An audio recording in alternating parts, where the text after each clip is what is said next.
Since the start of the NCAA 114 years ago, people have loved college sports and doted over their favorite athletes who were sure to become the next face of sports. Something about watching athletes who are not quite full grown, but on the verge of their prime is incredibly exciting for Americans to watch. It's like watching a movie and waiting to see just what that hero is going to show us next. For the entire century that it has organized leagues and tournaments, the NCAA has made many changes to the rules of each game and many changes to the way they expect their player athletes to conduct themselves. But one thing that has not changed is the complete and utter financial control that the NCAA and colleges have over their student athletes. Both the NCAA and individual schools earn millions of dollars each year off the likeliness and glamour provided by their star athletes. Yet these athletes have never seen a dime of these earnings. Not only do they not receive any compensation for the efforts they put forward representing their school, but they are also disallowed from operating in any activities that bring financial gain their way if they are using their brand name as an athlete to earn the money. This has been one of the biggest controversies we have seen over the past few decades, and as social media continues to give the little man a louder and louder voice, we may finally be seeing the change that so many have been pleading for.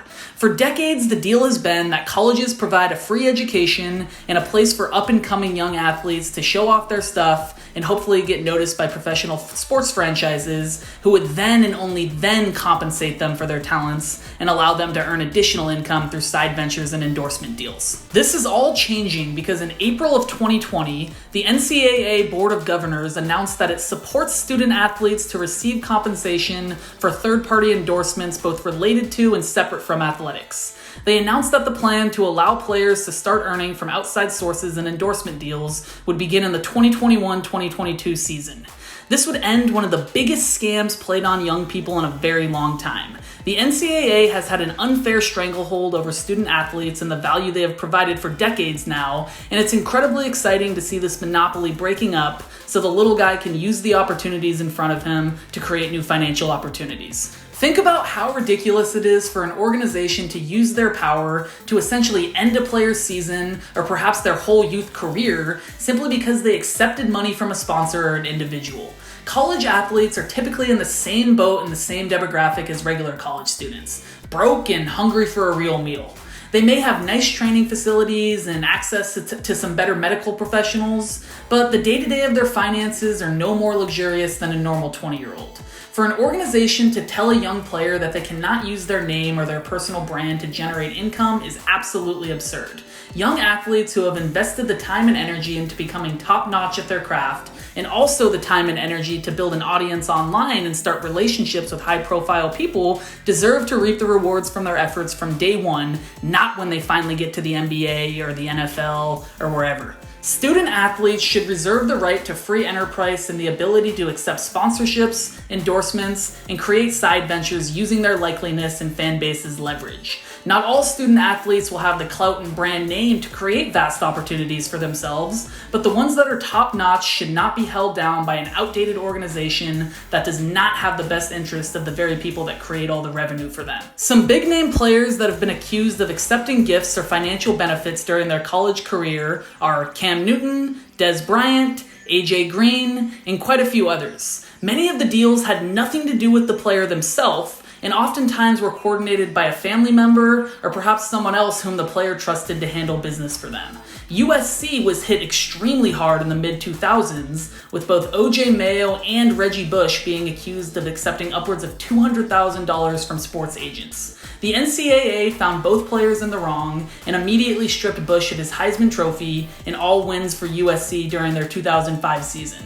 Mayo was also suspended for a season, and also USC's basketball wins during the 2007-2008 season were all stripped. I cannot think of anything more ridiculous. Not only do they attack the player individually, but to also go after the team and all of the individuals that contributed to each of those wins, that's just ridiculous. Now, of course, in our hearts, Reggie Bush will always be the 2005 Heisman winner, and we can tell the NCAA to piss off, but the official records have been changed. Moving forward, hopefully this reign of athletes being punished for no good reason at all is coming to an end. These days, the opportunities for young athletes to earn money and create futures for themselves off the field are absolutely immense.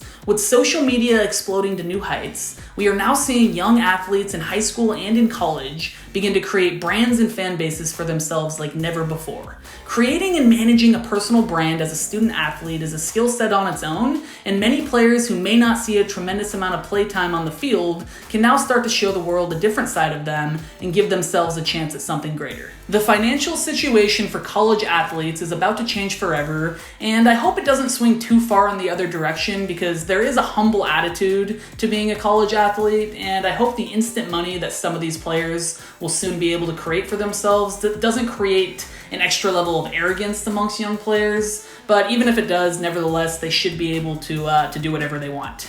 So that's it, you guys. Thank you so much for watching this short video. I know it was a quick one today, but let me know what you think in the comments, and of course, go ahead and hit that like button, and if you want to join the community, hit the subscribe button, and any suggestions for video ideas or topics you guys want to see me cover, go ahead and drop them in the comments as well, and I will see you in the next video. Have a great day.